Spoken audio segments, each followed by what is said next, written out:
Today we are going to start the lecture series of Nuclear Physics 1. Today we shall discuss about the basics of atomic nucleus and its properties. पहले हमने atom के structure को study किया हुआ है, ठीक है। उसमें हमने कहा था कि जो एटम के अंदर उसके सेंटर में न्यूक्लियस लाई करता है, उसके इर्द गिर्द शेल्स होते हैं और उन शेल्स में इलेक्ट्रॉन रिवॉल्व करते हैं, ठीक है, जस्ट लाइक एस। जो हम एटम पूरे की स्टडी करते हैं वो हम करते हैं एटॉमिक फिज़िक्स में, लेकिन आज हम पढ़ने जा रहे हैं न्यूक्लियर फिज़िक्स। तो हमारा जितना भी कंसर्न होगा वो सारा होगा न्यूक्लियस पे, ठीक है। तो डिफाइन करते हैं what is nuclear physics. The branch of physics related with the study of atomic nucleus and it's associated properties is called nuclear physics. ये फिज़िक्स की ऐसी ब्रांच है जिसमें हम एटम के न्यूक्लियस को डिस्कस करेंगे और जो उसकी प्रॉपर्टीज़ होती हैं उन सब को हम डिस्कस करेंगे। हम न्यूक्लियस के अंदर न्यूक्लियस के स्ट्रक्चर के बारे में पढ़ेंगे, न्यूक्लियर फिज़िक्स के अंदर न्यूक्लियस के स्ट्रक्चर के बारे में पढ़ेंगे, न्यूक्लियस के अंदर पाए जाने वाले सब एटॉमिक पार्टिकल्स, प्रोटॉन्स, न्यूट्रॉन्स के बारे में स्टडी करेंगे। इसके अलावा सबसे important cheese what is binding energy, ठीक है। हम बाइंडिंग एनर्जी को स्टडी करेंगे और न्यूक्लियर रिएक्शंस को स्टडी करेंगे, जैसे फिशन और फ्यूजन और न्यूक्लियर डिके वगैरह को हम स्टडी करेंगे। व्हाट इज़ न्यूक्लियस, ठीक है। न्यूक्लियर फिजिक्स के अंदर हमने न्यूक्लियस की ही स्टडी करनी है, तो उसके लिए हम देखते हैं कि न्यूक्लियस क्या है। A very dense region at the center of an atom consist of protons and neutrons is called nucleus.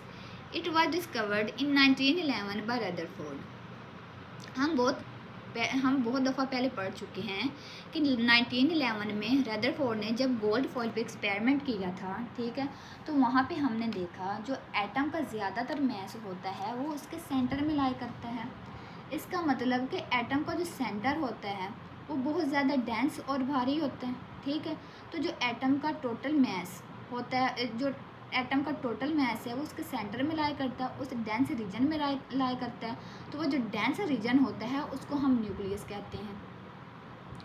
The entire positive charge of an atom present inside the nucleus, ठीक है। The entire positive charge of an atom is present inside the nucleus, मतलब कि जो atom का positive charge होता है वो उसके न्यूक्लियस के अंदर ही लाई करता है, ठीक है।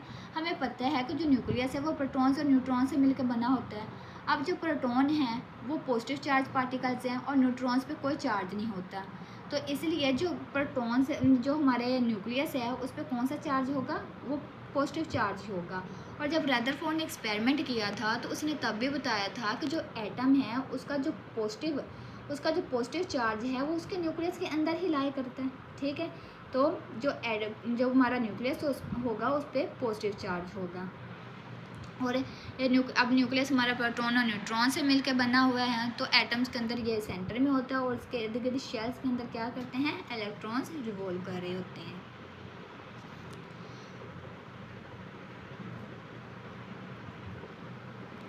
अब हम पढ़ेंगे प्रॉपर्टीज़ ऑफ न्यूक्लियस। अब न्यूक्लियस की प्रॉपर्टीज़ क्या होती हैं, सबसे पहले देखते हैं न्यूक्लियॉन्स। अब हमें पता है जो हमारा न्यूक्लियस था वो प्रोटॉन और न्यूट्रॉन से मिलकर बना है। जब हम प्रोटॉन्स और न्यूट्रॉन, ठीक है, दोनों की एक साथ ही बात करेंगे तो हम उन्हें कहेंगे न्यूक्लियॉन्स। मतलब न्यूक्लियॉन किनको डिफाइन करता है, न्यूक्लियॉन कंसिस्ट करता है प्रोटॉन पे और न्यूट्रॉन पे। The nucleons are the particle that make up the atomic nucleus. Nucleons वो पार्टिकल होते हैं जो एटम का न्यूक्लियस बनाते हैं। Each atomic nucleus consist of one or more nucleons, ठीक है। Therefore atom consist of cluster of nucleons surround electrons, ठीक है। अब हमने देखा कि जो हमारा न्यूक्लियस होता है वो एटम के अंदर लाई करता है, ये बहुत डेंस होता है, हैवियर होता है।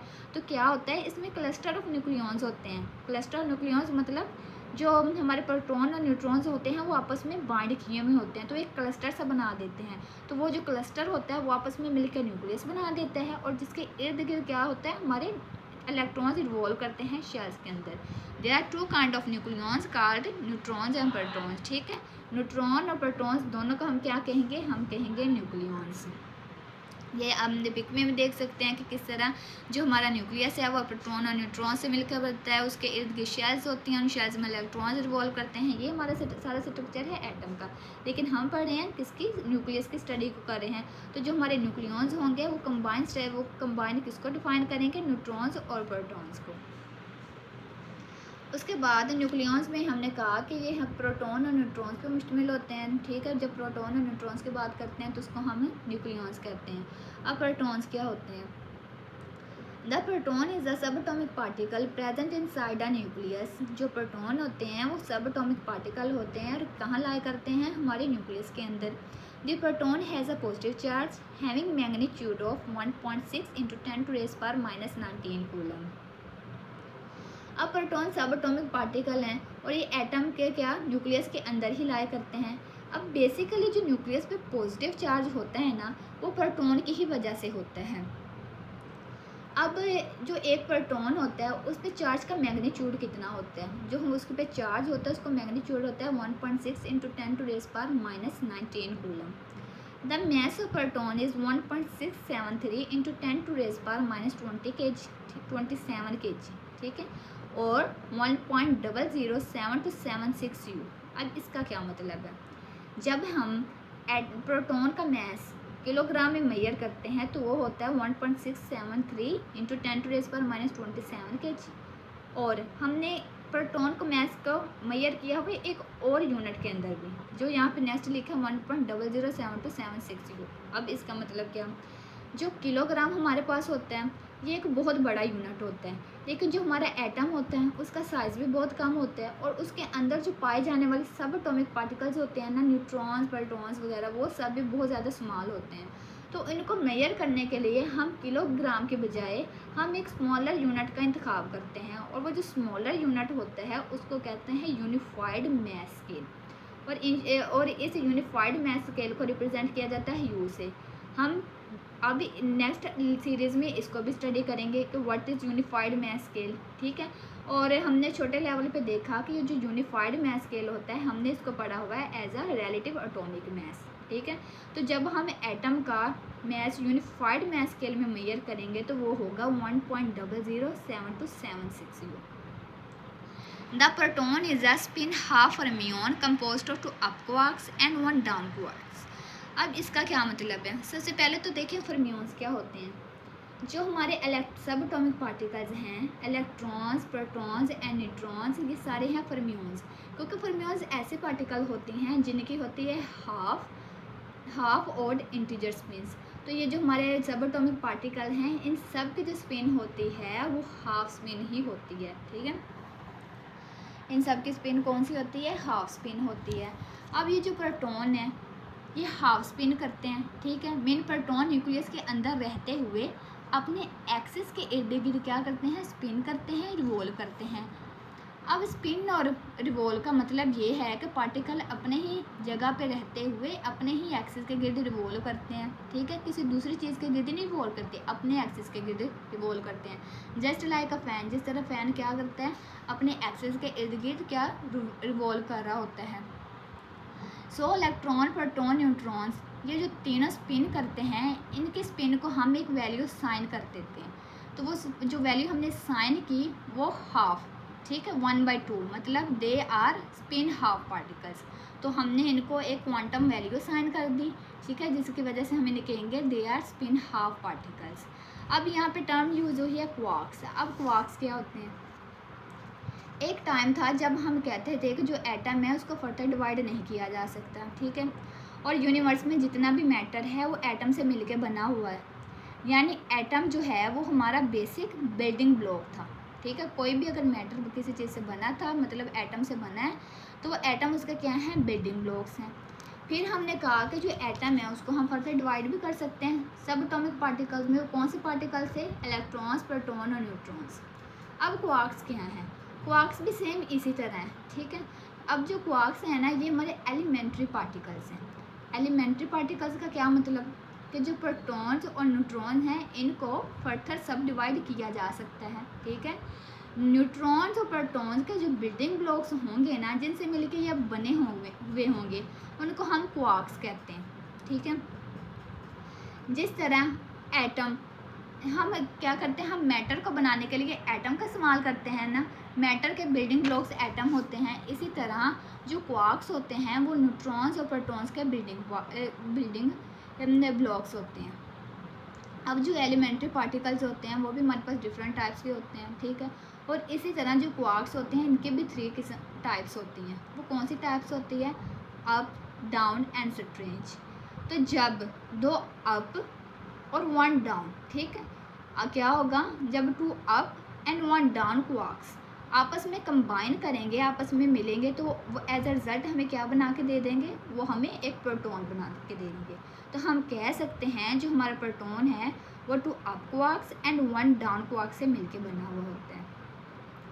The rest mass energy of proton is 938 megavolt. अब इसका क्या मतलब? अब देखते हैं सबसे पहले रेस्ट मैस एनर्जी क्या होती है। जो रेस्ट मैस एनर्जी है ना, ये टर्म हम यूजली यूज़ करते हैं रिलेटिविटी में। आइंस्टाइन मैस एनर्जी रिलेशन तो हमने पढ़ा हुआ है, ठीक है। वो क्या होता है? Is equal to mc²।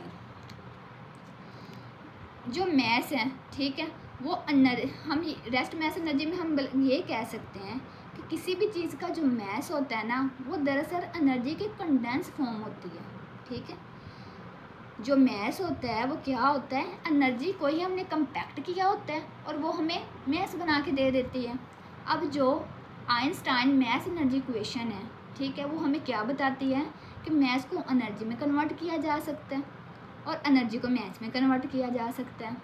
तो हम कह सकते हैं कि जितना भी मैस है, चाहे वो लिक्विड फॉर्म में है चाहे सॉलिड फॉर्म में है, ठीक है, वो एक कंप्रेस फॉर्म हमारे पास एनर्जी की ही होती है।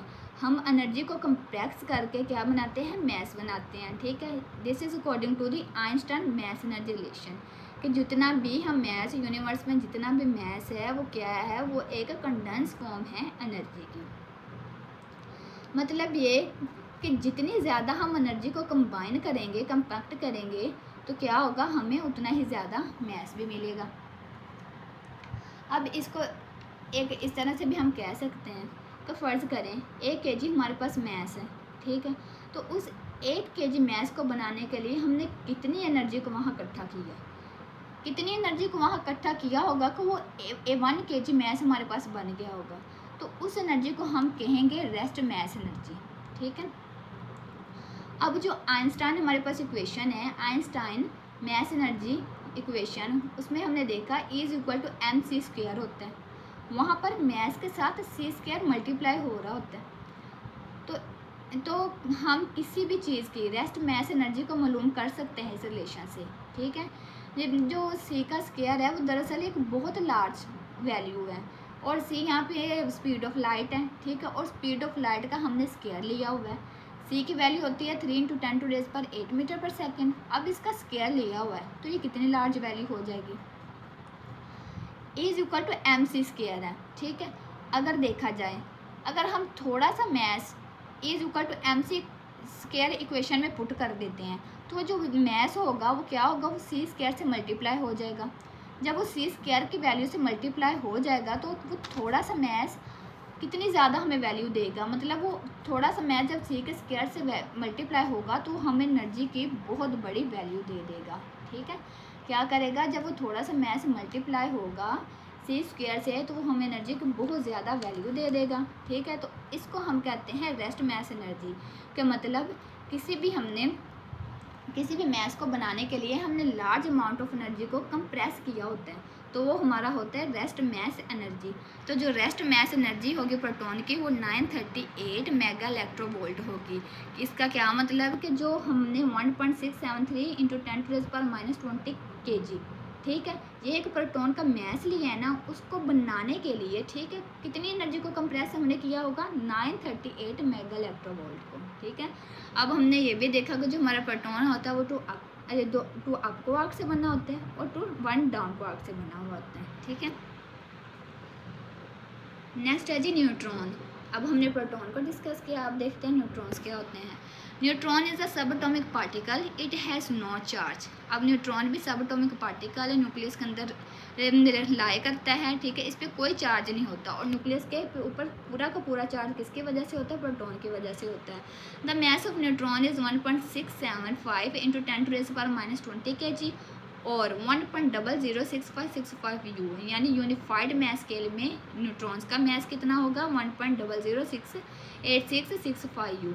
The proton is spin half fermions composed of 2 down to down quarks and 1 up quarks. ठीक है, हमने देखा जो प्रोटॉन होते हैं, प्रोटॉन की भी स्पिन हाफ ही थी। ठीक है, न्यूट्रॉन की भी स्पिन हाफ ही है, ये भी फर्मियोन्स पार्टिकल होते हैं। लेकिन जो हमारे न्यूट्रॉन्स होंगे ये क्या होंगे, ये 2 अप क्वार्क से 2 डाउन क्वार्क से बने होंगे और 1 अप क्वार्क्स होगा। लेकिन जो प्रोटॉन थे वो 2 अप क्वार्क से मिलकर बने थे, एक डाउन क्वार्क से मिलकर बने थे। The rest mass energy of neutron is 939.5 mega electronvolt. अब स्लाइटली सा डिफरेंस है प्रोटॉन और न्यूट्रॉन्स के रेस्ट मास एनर्जी में, क्योंकि अगर मैथ देखा जाए प्रोटॉन और न्यूट्रॉन्स का वो भी थोड़ा सा माइन्यूट सा डिफर करता है, क्योंकि जो प्रोटॉन है उसका मैथ था 1.673 इंटू 10⁻⁻27 kg और जो न्यूट्रॉन है उनका मैथ है 1.675 इंटू 10⁻⁻27 kg। ठीक है, ये हमारे न्यूट्रॉन्स होंगे। नेक्स्ट ये प्रोटॉन्स और न्यूट्रॉन्स है। अब प्रोटॉन्स और न्यूट्रॉन्स क्वार्क से मिलकर बने होते हैं और ये जो क्वार्क्स होते हैं ये न्यूक्लियस के अंदर किस तरह कंबाइन रहते हैं। ठीक है, तो इनको जो चीज़ कंबाइन रखती है वो एक किस्म की फोर्स होती है, उस फोर्स को हम कहते हैं न्यूक्लियर फोर्स। और जो हमारे पाइऑन्स होते हैं, ठीक है, देखा जा सकता है, देखिए यहाँ पे आपको शो हो रहा होगा पाइऑन्स लिखा हुआ। दरअसल ये जो पाइऑन्स होते हैं ये क्या होते हैं, ये फोर्स कैरियर होते हैं। ठीक है, ये वो न्यूक्लियर फोर्स होती है, ये फोर्स कैरियर्स होते हैं जो क्या करते हैं, ये वो कैरियर्स होते हैं जो क्वार्क्स को कंबाइन रखते हैं न्यूक्लियस के अंदर। ठीक है, तो अब हमने देखा कि जो न्यूक्लियर फोर्स होती है वो पाइऑन्स जो होते हैं वो क्या करते हैं, इन क्वार्क्स को न्यूक्लियस के अंदर कंबाइन रखते हैं। What is atomic number. ठीक है, नेक्स्ट प्रॉपर्टीज है एटॉमिक नंबर क्या होते हैं। The number of protons inside the nucleus is called atomic number. मतलब जितने न्यूक्लियस के अंदर प्रोटॉन्स होंगे उनको हम एटॉमिक नंबर कहेंगे। और चार्ज नंबर जी, क्योंकि हमें पता है प्रोटॉन पे चार्ज भी होता है। ठीक है, उसको रिप्रेजेंट करेंगे जी से। The total charge of any nucleus is Z e. ठीक है, what is mass number. The combined number of all the proton and neutrons in the nucleus is called mass number। जब हम proton या neutrons को combine देखेंगे, ठीक है, उनका कंबाइन करेंगे तो वो क्या होगा, उनका मास नंबर होगा और उसको रिप्रेजेंट किया जाएगा ए से। नेक्स्ट है न्यूट्रॉन्स नंबर। अब हमने देखा कि एटॉमिक नंबर में और सिर्फ प्रोटॉन्स होते हैं और जो मास नंबर होता है उसमें प्रोटॉन्स भी होते हैं न्यूट्रॉन्स भी होते हैं। अब हम न्यूट्रॉन्स का पता कैसे चलाएं कि एक न्यूक्लियस के अंदर न्यूट्रॉन्स कितने होते हैं, तो उसके लिए देखें the number of neutrons in the nucleus is called neutron number. कि एक न्यूक्लियस के अंदर जितने न्यूट्रॉन्स होंगे उसको कहेंगे neutron number. It is denoted by N, इसको हम एन से डिनोट करेंगे। और इसको कैसे हम निकाल सकते हैं, ठीक है, देखें जो हमारे न्यूट्रॉन नंबर होगा उसको हम निकालने के लिए जो हमारा मास नंबर होगा उसमें से एटॉमिक नंबर को सब्ट्रैक्ट कर देंगे तो हमारे पास न्यूट्रॉन नंबर आ जाएगा। आज के हमने इस लेक्चर में देखा कि हमारे पास एटॉमिक न्यूक्लियस क्या होता है, उसकी प्रॉपर्टीज़ क्या होती हैं। ठीक है, उसके अलावा हमने थोड़ी सी उनकी टर्म्स को डिस्कस किया, एटॉमिक नंबर, एटॉमिक मास और न्यूट्रॉन्स नंबर को। और इंशाल्लाह नेक्स्ट पार्ट में हम देखेंगे कि हम इस न्यूक्लियस को रिप्रेजेंट कैसे कर सकते हैं। ठीक है, तो इसकी रिप्रेजेंटेशन इंशाल्लाह नेक्स्ट लेक्चर में होगी। तो आज का लेक्चर बस यहीं पे इख्तिताम को पहुँचता है। थैंक यू एंड अल्लाह हाफिज़।